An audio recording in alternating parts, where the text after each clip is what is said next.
honestly, just take some time for yourself. It doesn't have to be a whole day. It doesn't have to be a whole hour, half hour, 15 minutes, 10 minutes, whatever you can manage. Just sit down somewhere comfortable with a warm blanket, warm jacket, or anything that makes you feel better, at peace. Make sure you grab a cup of tea, hot chocolate, coffee, whatever brings you warmth, whatever brings you home. And take that moment to just reflect on yourself. Be present. Don't think about your many responsibilities for the day. Don't think about your commitments. Don't think about your mistakes, your problems. Nothing. Just think about yourself, how you are feeling at that moment, how your body is feeling at that moment, and just try to be present. And make sure you check in on yourself like this every day, whether you're feeling down or up. Just make sure you check in on yourself.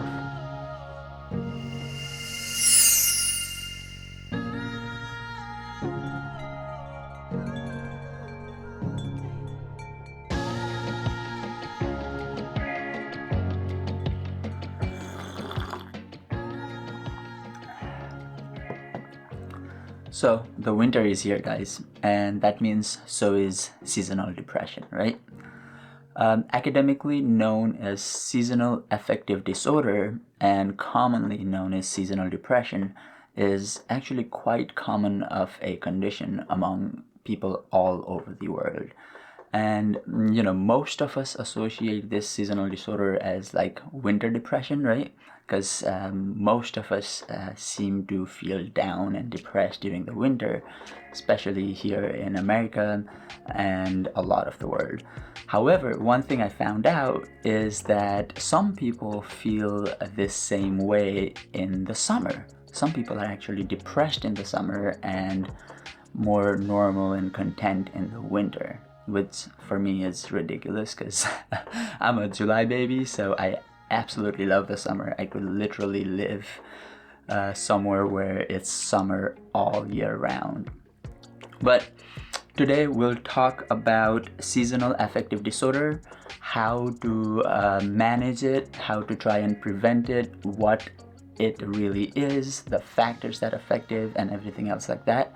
And we're also gonna go through some of my practices in order to try and prevent seasonal affective disorder, or at least manage it better, right? And we'll end the video by going over my favorite drink, food, movie, and book in the winter that makes me feel good, at home, and content. Alright guys, I hope you grab yourself a cup of tea, hot chocolate, coffee, whatever it is that makes you feel good, and we'll talk more and come up with some solutions to try and avoid the seasonal affective disorder, right? Or winter depression. I still don't want to admit people get depressed in the summer, man. I don't know. I'll be right back.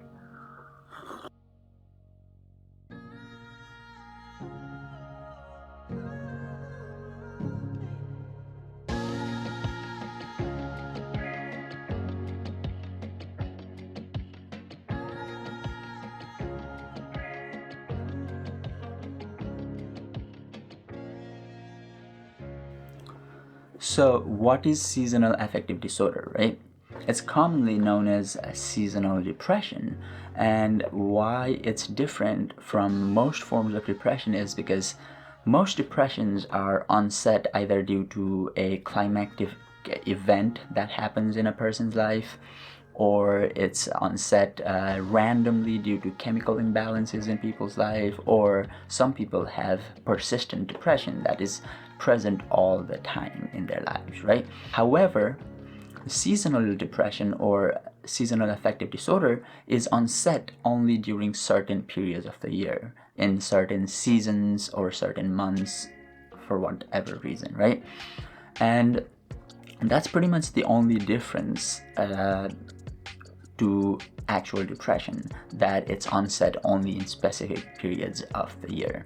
The interesting thing about SAD, or seasonal affective disorder, is that sometimes the onset or the trigger could happen in a different time of the year, but it will affect you in the time that you actually feel sad, right? Meaning, let's say in June you have something happen that negatively affects you, but that doesn't create depression right away, but rather come January, out of nowhere, now you're depressed because of the trigger that happened in June. So you could have seasonal affective disorder that works in that way as well, right? All right, let's talk about the factors that cause or affect SAD, or seasonal affective disorder. And one of the first ones is genetics, right?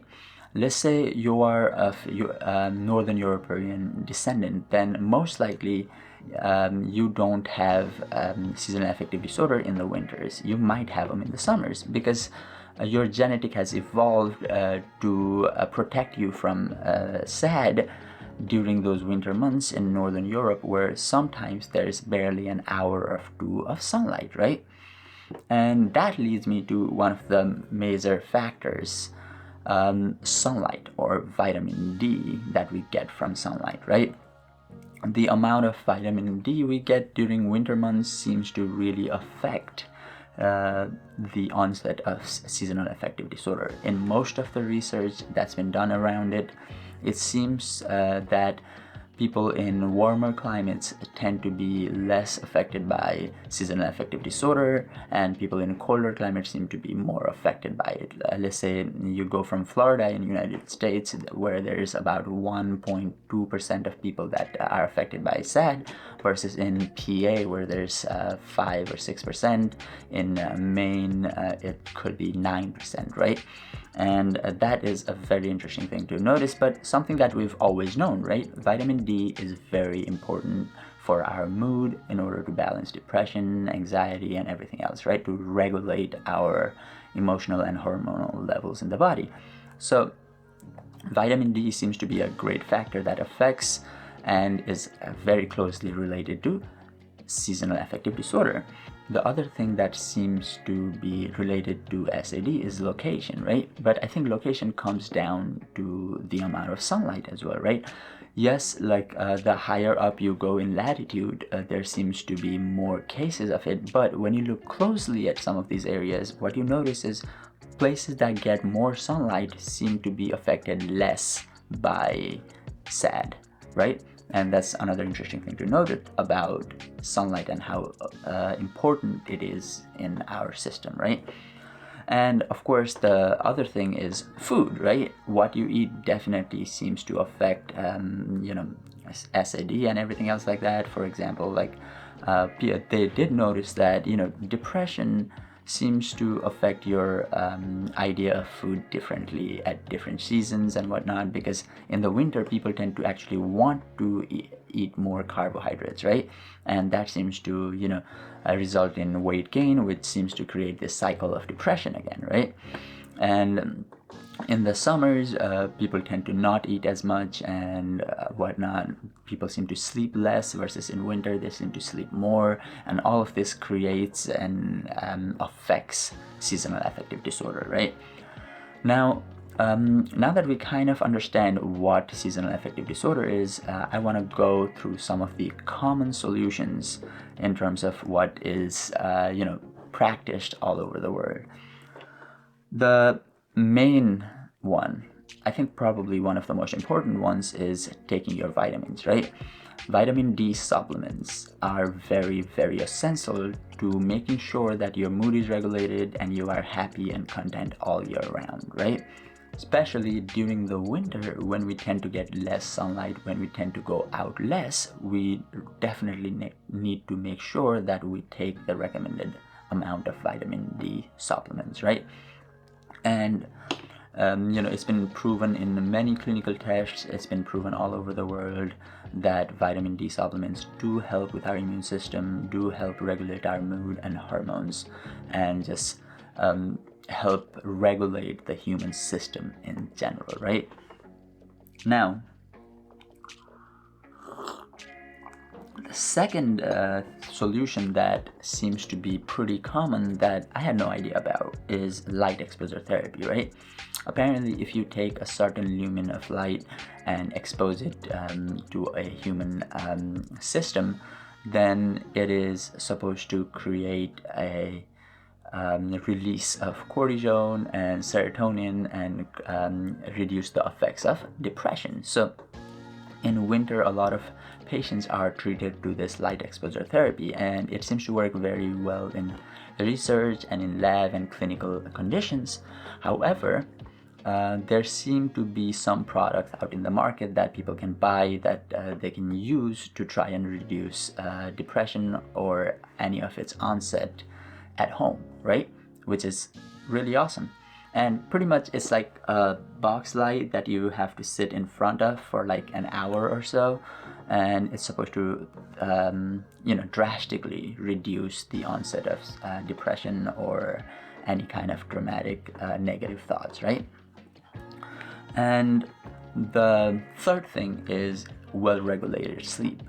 One of the things that, like I said, they found is that, in the winter, people tend to sleep more. In the summers, they tend to sleep less, especially people with depression, right? Because, it seems to create this cycle. And what I mean by it seems to create a cycle is, so let's say in the winter, you sleep a little more than you normally do because it's cold out, you don't want to get up, you don't have the mood to get up, right? And what that does is now you miss a certain part of your day, and now you are unable to, let's say, do all the things that you were committed to do that day. That creates a feeling of anxiety, a feeling of depression. And that in turn leads into you wanting to sleep more the next day because you're already feeling down. And that creates this vicious cycle of depression and anxiety, right? So in order to avoid that, we have to try and regulate our sleep.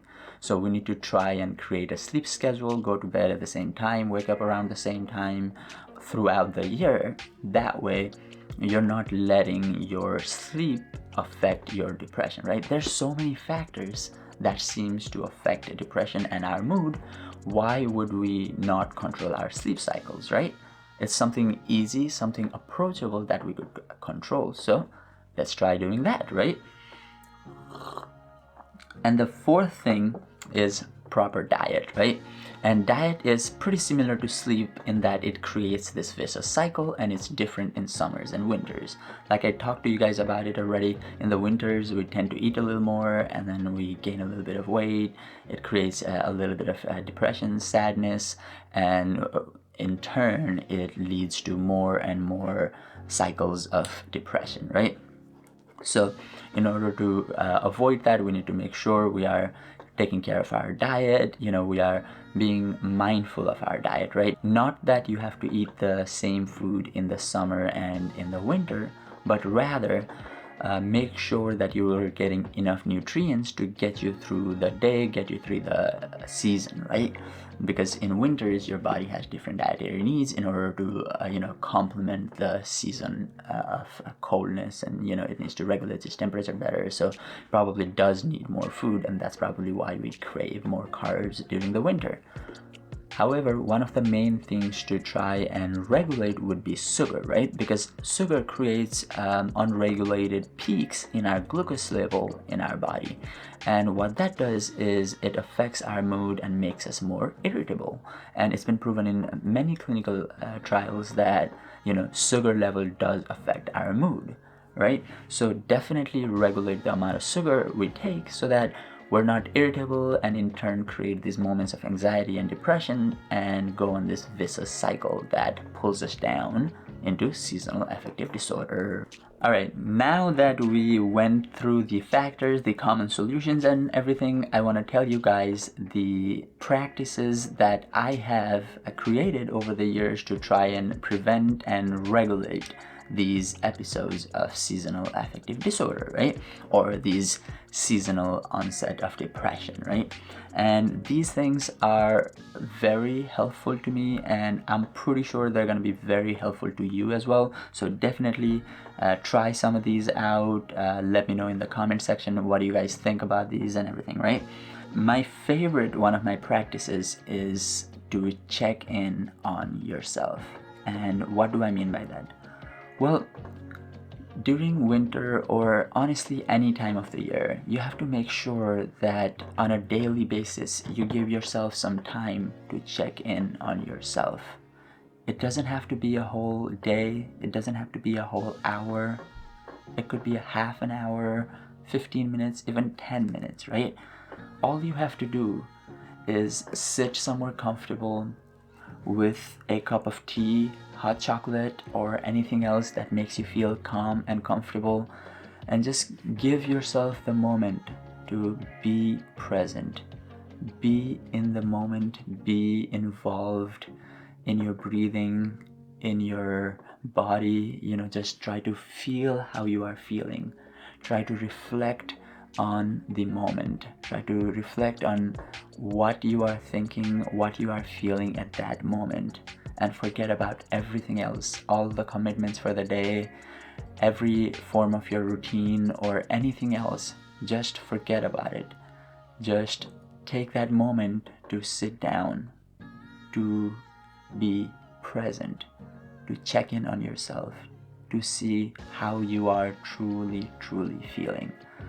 And trust me, doing that every day, doing that frequently at least, really makes a difference. And I would request almost for you guys to try this out, okay? Next, get in touch with your loved ones. Especially during times of depression and sadness, we tend to forget that, we matter, that there are people that love us, that want good for us, and that really care for us, right? And when we forget this, we tend to, lose contact with people and tend to avoid them. But instead, we have to try and force ourselves to contact these people that love us, because they're going to give us that warmth, that feeling of belongingness that we need in the times that make us feel down. Because when we're down, we feel like nothing is going to matter, our existence doesn't matter, anything that we do, our purpose, none of this matters. But those people that love us will remind us that no, we do matter for them, for the world. They remind us that someone loves us, someone cares for us. There are well-wishers all over the world, and our livelihood, who we are, and how we see the world really matters, right?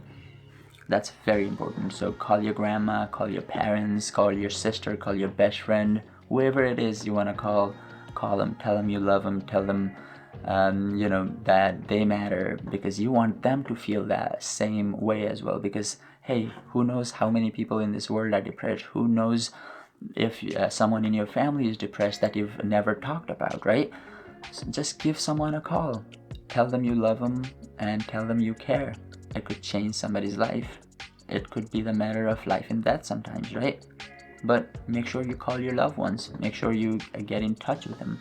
Make sure you go out for dinner once in a while with people you love.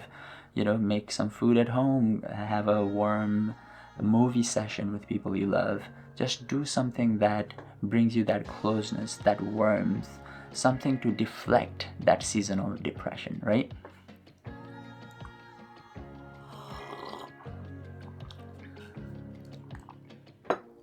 Now, the other thing that you should try and do is surround yourself with warmth.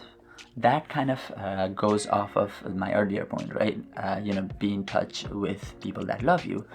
More than that, surround yourself with warmth. The space that you live in, change the colors of your room. Put all the reds and oranges and yellows out during the winter, so that at least when you come inside your house, you feel this warmth and care. The yellows and the warm colors are called warm for a reason, right? They make you feel warm and welcome and loved, and that's the best feeling we could have. I mean, for me, I love surrounding myself with life, right? I tell this all the time to people. I have 2 fish tanks behind me. I have 11, 12 plants in my room. I have a cat. We have a dog in the house. So I'm around animals and life and living, breathing things all the time. And, just picking up my cat and giving her a nice hug brings me so much joy, brings me so much love and warmth and belongingness. And that one hug itself could cure my depression. You know what I mean? So it's very important to surround yourself with that things that create warmth. I like to say surround yourself with life, right? Surround yourself with that live.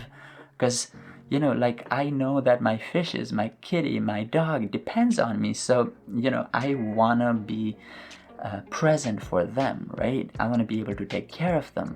I don't want to give up on my life because I know there are animals and plants and fishes that depend on me, and that's a beautiful thought too, right? They give you warmth and they bring you a sense of self-worth, sorry. They bring you a sense of self-worth, and that is amazing, because how many things in the world can truly do that for us, right?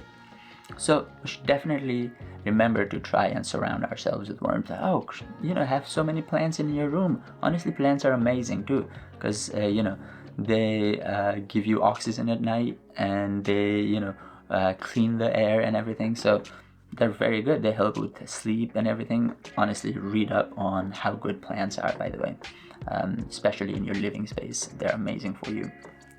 Now, the next thing we're going to talk about is spoiling yourself, right?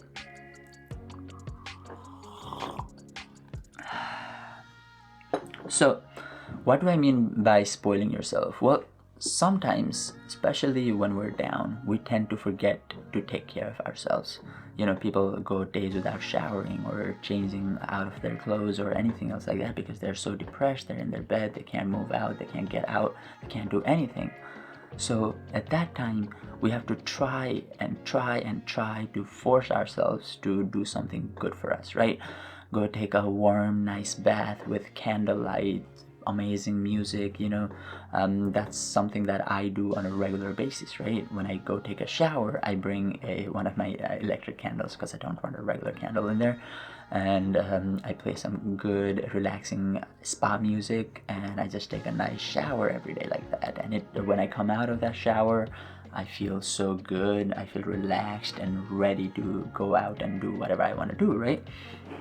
Especially when I'm creating these videos and everything, I have to take a shower before this because I want to feel like present for this moment, right? I want to be here when I'm making these videos for you guys, right? I don't want to be thinking about something else when I'm doing this. Anyway, so definitely spoil yourself. And other things that you can do to spoil yourself is, buy warm clothes for the winter, right? It's very important. Get yourself one of those nice big wool coats that you can just cuddle up on all the time. It's gonna make you feel so much better. And another thing that most people don't seem to think about is how important putting lotion on your body really is. And I didn't think about this before either, but recently I realized it, right? And I actually texted my wife this. I was like, babe, I realized why men are cranky all the time. And she goes, why? And I was like, well, because they don't lotion themselves. Because honestly, the amount of irritability in your skin, especially during the winter when your skin is dry and rough, is enough to keep you on edge all the time, right? People are more irritable when there's things that are annoying them all the time, like being itchy, right? So it's very important to actually lotion yourself, make yourself feel nice and warm, and put some nice warm clothes, spoil yourself with some good lotion, with some good clothes. There you go. That's gonna play a little bit of a role in how you feel, honestly, and that little bit could be enough to make you feel better, to make you feel, warm and loved and less depressed, honestly. Alright, the last thing I wanted to talk to you guys about is catching yourself before it hurts yourself or someone else. But before that, let me get my last cup of tea here.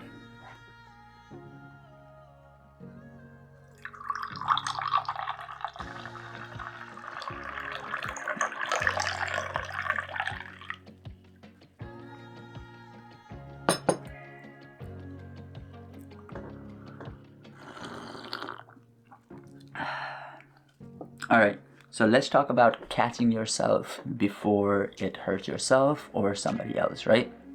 And what do I mean by that? Well, this one I'm talking in the end mostly because it's pretty difficult to do, because if you're already depressed, then you're not able to catch yourself that easily.